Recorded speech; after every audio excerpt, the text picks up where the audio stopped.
La grande interview n'est toujours pas politique. La preuve, nous recevons aujourd'hui un monstre sacré du sport roi ivoirien, le football. En l'occurrence, Sibi Badra Aliou, ancien sociétaire des Éléphants de Côte d'Ivoire et de l'ASEC d'Abidjan. Après un bref séjour à l'étranger, il se dit désormais dans la ville, Sibi Badra Aliou, que vous êtes un enfant béni. Tout à l'heure, vous allez nous dire quel est le sens véritablement de ce mot et que faites-vous aussi discrètement pour être considéré comme un exemple dans la ville. Sibi Badra Aliou, bonjour. Bonjour. Je peux déjà dire merci à Guillaume sur TV et là, qui a voulu m'accorder cette interview ce matin. D'une façon, c'est soit dans les meilleures conditions et que d'une façon, ça pour nous tous. Sibi Badra Aliou, on sait également que vous êtes un El Hadj. Il se dit que vous êtes un enfant qui a de la baraka, un enfant béni. Alors, Sibi, qu'est-ce que vous faites? Vous n'avez pas eu une carrière internationale aussi florissante à l'instar des Didier Drogba et autres Yaya Touré, mais quel est votre secret? Bon, pour moi, la baraka dépend de plusieurs idées. Moi, c'est que je résume souvent la baraka.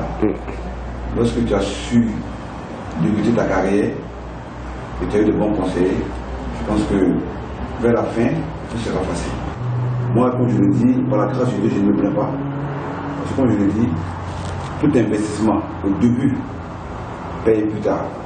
Et c'est ce que moi j'essaie de faire. Moi, j'ai une carrière, quand tu avais 2 ou 3 ou 4 ou 5 millions à l'époque, c'était pas petit, c'était beaucoup aussi. Et donc j'ai eu quand même de bons conseils qui m'ont dit... Millions de francs CFA. Millions de francs CFA, qui m'ont dit, jeune frère, paye une terre ici, faites peut-être de ce côté, et plus tard tu verras. Et je me dis aussi que j'ai des bons conseils, ce qui m'a poussé à être là où je suis aujourd'hui. Je ne me plains pas, je ne suis pas milliardaire ou disons millionnaire, mais alhamdoulilah, par la grâce de Dieu et la santé, bon, je veux que ma famille, c'est le plus important. Vous êtes modeste? Bon, c'est pour un frère modeste, franchement, parce que comme je le dis, l'argent, c'est le seul fait le bonheur, mais pour moi, chaque jour que Dieu fait, quand je me réveille, quand je prie, je demande d'abord la santé. Parce que quand tu as la santé, tout est facile. Imagine qu'aujourd'hui, tu es payé à 10 millions de francs CFA par mois et que tu as une grave maladie. 10 millions de francs, plus rien ne peut devant toi. Mais lorsque Dieu même te donne le minimum pour pouvoir vivre et que tu donnes la santé, je pense que pour moi c'est le plus important. Comme quoi la fatalité du destin contre les réalités de la terre. Alors, quels ont été les moments forts de votre carrière de footballeur? Le moment fort de ma carrière de footballeur, c'est d'abord ma première signature d'abord au Stade d'Abidjan. Le club d'abord m'a fait connaître. Et je pense 2 ou 3 ans après, j'ai signé à la SEC. Et quand je suis arrivé à la SEC, c'était là où commençait vraiment ma carrière. Parce que la SEC c'était vraiment le top. Jusqu'aujourd'hui, c'est vraiment le top en Côte d'Ivoire ici. Je disais parmi les clubs africains. J'arrive là-bas et je signe à la SEC. Le début n'a pas été facile. Mais à force de travailler, à force de me battre, j'ai fini par être titulaire à la SEC. J'ai passé de très bons moments. Milieu défensif. Milieu défensif. Et j'ai passé de très bons moments à la SEC. Et dès que j'ai intégré la SEC, je ne vois même pas 6 ou 1 an après, je suis appelé en sélection. Depuis 92, 93. Et disons, je suis arrivé peut-être même 2 mois de plus en retard parce que les gens venaient même de remporter la Coupe du Sénégal 92. Et c'est là que nous avons intégré l'équipe nationale de Côte d'Ivoire. Et je suis resté jusqu'à la fin de ma carrière. D'accord. Comment se fait votre intégration au sein de l'équipe d'ASEC d'Abidjan au moment où les académiciens ont vraiment le vent en poupe? Ok, très bonne question. Parce que moi j'étais quand même avec la génération académique et comme on appelle les anciens. Parce qu'après avoir remporté la coupe en 95, en 98 s'il te plaît, il fallait faire une transition. Si. Et donc il y a certains qui devaient partir soit en Europe, et d'autres qui devaient être libérés par le club pour le rendement de tout. Et moi j'étais quand même, il faut le dire, j'étais quand même, comment on appelle, l'axe entre les anciens et les académiciens. Et donc franchement j'ai joué ce rôle-là tranquillement. Et donc au fur et à mesure, chaque match j'étais avec les académiciens, je jouais très souvent avec les académiciens, jusqu'à pratiquement 6 à 7 mois, et moi je suis parti en Tunisie. Combien de vos anciens coéquipiers, je vais citer Alain Guamene, Kassi Kadio Lucet, Amani Yao Lambert César, Guamene Maxime, ils sont devenus entraîneurs. Donc on se dit l'aboutissement logique d'une carrière de footballeur, c'est d'être entraîneur. Mais vous, c'est en latence ou bien on n'en parle pas? Non, moi je préfère choisir une autre fois. Comme vous l'avez si bien dit au début de votre introduction. C'est vrai que j'aime bien le football, parce que le football m'a tout donné. Mais après, quand je regarde, pour moi, franchement, je veux que l'entraîneur n'a pas apporté grand chose. Donc j'ai préféré moi-même me donner des idées, créer moi-même mes propres affaires, et là que je me sens mieux. Parce que j'imagine que pour un travail que je faisais le chaque fois à 6 h du matin, pendant des années, pendant 18 à 19 ans, moi j'avais plus la force de pouvoir me lever encore à 6 h du matin pour aller entraîner des jeunes. Mais j'aime bien ce métier et ceux qui le font, je les encourage. Parce que tous, on ne peut pas aller faire autre chose. Parce que le métier de footballeur, comme on l'appelle, on a connu, on doit quand même aussi donner aussi ces exemples aussi à ces gamins aussi qui nous suivent dans la télé et même dans les journaux. Mais moi, personnellement, j'ai pu faire autre chose et je me sens bien dedans. En 2015, après 22 ans de disette, les éléphants de Côte d'Ivoire pour lesquels vous avez tant mouillé le maillot ont finalement remporté le Sacré Graal, la Coupe d'Afrique des Nations. Et 2 ans plus tard, on assiste à une piètre prestation, sortie au premier tour, ce qui aboutit à la démission de l'entraîneur Michel Dussuyer. Quel est votre regard en tant qu'ancien joueur sur cette question? En tant que footballeur, si je dois parler, je parle en tant que footballeur, en tant qu'ancien footballeur. Allons-y. Je dis que parfois, le football a besoin de victoire. C'est ce qui rend difficile ou compliqué le jeu. Je ne vois pas comment en 2015, on rapporte un trophée. Tout le monde est content. On a même oublié ce qui s'était passé à l'époque. Tout le monde est sorti pendant 1-2 semaines.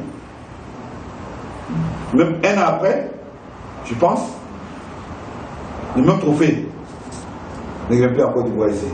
Les jeux sont traités de toutes sortes. Vous voyez que ce jeu qu'on appelle le football a besoin de victoire. Mais moi, je peux vous entendre pour dire aux éléphants de ne pas baisser les bras. Ici, ils connaissent déjà les Ivoiriens déjà. Tu vois, après 4 ou 5 reprises tentatives à la CAN qu'ils ont joué, la seule fois qu'ils ont remporté, qui était la 2e édition en Côte d'Ivoire ici, tout le monde les a aimés. Je pense que tout ce qui a été donné comme critique, qu'ils oublient ça, c'est juste que c'est leur métier. Ils doivent continuer davantage et que les Ivoiriens, à tout moment, peuvent revenir avec eux, ils sont toujours avec eux, et que même peut-être la prochaine CAN, si on se qualifie, qui remportent la CAN parce qu'ils ont la possibilité de remporter des bons joueurs. Peut-être que cette fois-ci, ça a été peut-être, je ne dirais pas un excès de confiance, peut-être que c'était aussi un manque de chance. Peut-être que c'était dit que la Côte d'Ivoire aussi devait s'arrêter là cette fois-ci. Mais moi, j'ai confiance en eux, parce que je sais que c'est peut-être très bons joueurs. Je ne parle pas parce que je suis un Ivoirien, parce que je suis proche d'eux, mais c'est des très bons joueurs. Un nouvel entraîneur à la tête des éléphants de Côte d'Ivoire. Êtes-vous d'avis avec la FIF que Marc Wilmots pourra faire l'affaire des éléphants? Un entraîneur, c'est un homme comme tout le monde. Un entraîneur, c'est un homme comme tout le monde. Moi, je dis, un entraîneur fait son placement, il prend les hommes qu'il faut, avec l'entraînement qu'il a, mais il faudrait que tout le monde se sente concerné. Il faut que tout le monde se sente concerné. Moi, l'entraîneur, c'est comme un chef de famille. Il peut y avoir des garçons et des filles, et puis donne une feuille de route à la maison. Mais s'il y a 1 ou 2 personnes qui n'ont pas la feuille de route, on sort là. Donc pour moi, le nouveau entraîneur qui est venu, je veux que les Ivoiriens, d'abord les supporters, les dirigeants de la fédération, se donnent, se serrent le coude, avec aussi les footballeurs. Je pense qu'on aura un bon résultat. En 2012, nous avons François Zawi, un entraîneur local qui fait du bon boulot. Aucun but encaissé jusqu'à la finale. Et là, nous avons Kamara Ibrahim. Pourquoi n'avoir pas privilégié l'option locale qui pourtant a des résultats probants? Bon, vous savez, moi je pense que la fédération est bien placée pour décider. C'est la politique, ça. Je veux une réponse. Non, moi je ne parle pas de politique dans le football. Franchement, je dis, en football, le football c'est pas la politique. Si, comme vous l'avez si bien dit, Zawi François est parti avec de bons résultats. Jusqu'aujourd'hui, qui sait pourquoi Zawi François est parti avec de bons résultats? Personne ne sait. Il n'y a pas eu de débat. Zawi François ne s'est pas encore expliqué là-dessus. Et si aujourd'hui il refuse de prendre les locaux, c'est que la fédération a ses raisons. Donc moi je préfère m'en tenir à ça. Mais il dit que le nouvel entraîneur qui est arrivé peut-être pourra faire notre affaire. Donc moi je peux m'en tenir à ça. Vous connaissez personnellement Kamara Ibrahim? Kamara Ibrahim c'est un coéquipier, c'est un ami, c'est un frère, on a tout fait ensemble, même quand il était étudiant au campus. Ces derniers résultats, match nul contre le Sénégal, battre la Russie 2-0, on pouvait quand même le garder, laisser. Bon, moi je pense que peut-être qu'eux ils se mettent aussi la thune durée, mais Kamara Ibrahim aussi au-delà de l'expérience, je le dis. Mais comme je ne suis pas le décideur, vous comprenez un peu, c'est difficile pour moi de décider à la place de ceux qui décident parce qu'après, c'est un peu compliqué. Mais je dis qu'Amara aussi a des atouts. Ça, je lui dis, il a des atouts. Donc, si la fédération... Il aurait pu faire un bon entraîneur des éléphants de Côte d'Ivoire. Avec comment on appelle, les juniors, il a rapporté la CAN. Si. Donc, avec les seniors aussi, pourquoi pas. Mais peut-être que je dis, parce que l'heure n'est pas encore arrivée encore pour que Camara soit l'entraîneur de l'équipe A. Donc, patientons. À l'international, Issa Hayatou n'est plus président de la Confédération africaine de football. Quelle nouvelle perspective pour le football africain? Disons que c'est... Après une hégémonie camerounaise, il faut le dire. Tout est changement. Et moi, franchement, j'ai apprécié. Parce qu'il était temps. Franchement, il était temps que Issa Hayatou parte. Continue de son match et je souhaite la bienvenue au Magache qui vient avec la Confédération africaine. Sœur Ahmad. Alors, dernière question, avez-vous des projets personnels exclusifs à dévoiler à nos téléspectateurs de la GuillaumeSoro.tv? J'ai d'autres projets de la Guillaume Soro que moi, franchement, j'ai un placement au cœur. Le placement, c'est quoi? C'est pour tous les footballeurs ivoiriens, même particulièrement africains, qui, après notre métier, un métier qui a fait sourire à plusieurs personnes, que par moments il y a des difficultés. Parce que tu peux te sentir mieux à travers ton Dieu. Moi, je pense que c'est le nom qui est important. Si tu as plusieurs personnes qui se sentent mieux, je pense que ça fait la paix de tout le monde. Je dis aujourd'hui, parce que peut-être même demain, ceux qui vont venir après nous encore, comme tu as aussi dans les difficultés. Donc franchement, moi je lance un appel, on pense aussi à la carrière de ces joueurs locaux, parce que c'est vraiment un jeu très important. Parce que je dis, il ne faut pas forcément être dans un bureau pour avoir un diplôme, pour nourrir sa famille.